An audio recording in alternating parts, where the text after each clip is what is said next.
Dear future generations, I think I speak for the rest of us when I say, sorry. Sorry we left you with our mess of a planet.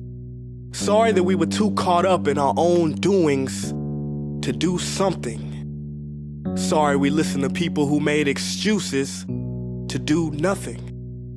I hope you forgive us. We just didn't realize how special the earth was. Like a marriage gone wrong, we didn't know what we had until it was gone. For example, I'm guessing you probably know it as the Amazon desert, right?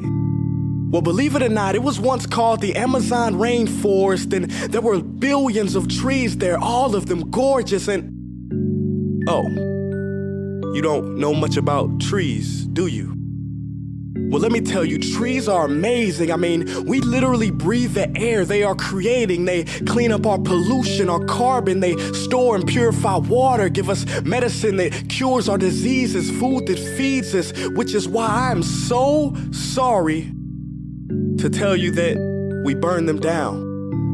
Cut them down with brutal machines, horrific, at a rate of 40 football fields every minute. That's 50% of all the trees in the world gone in the last 100 years. Why? For this.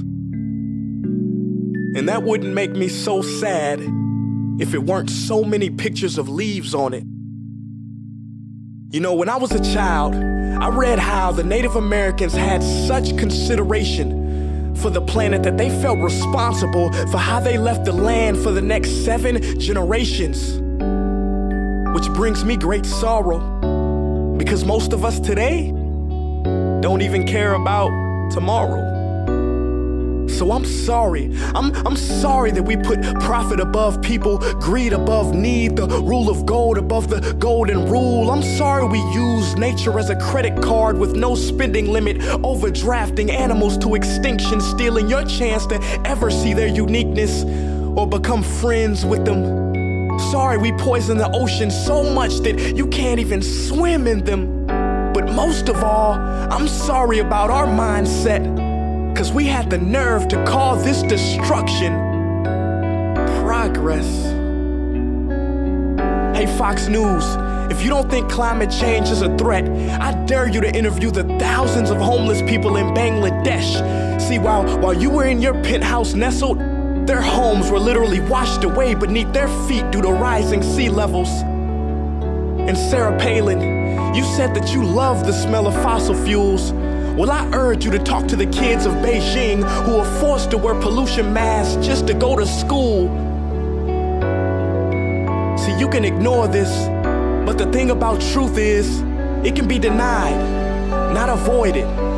So I'm sorry, future generations. I'm sorry that our footprint became a sinkhole and not a garden. I'm sorry that we paid so much attention to ISIS and very little to how fast the ice is melting in the Arctic.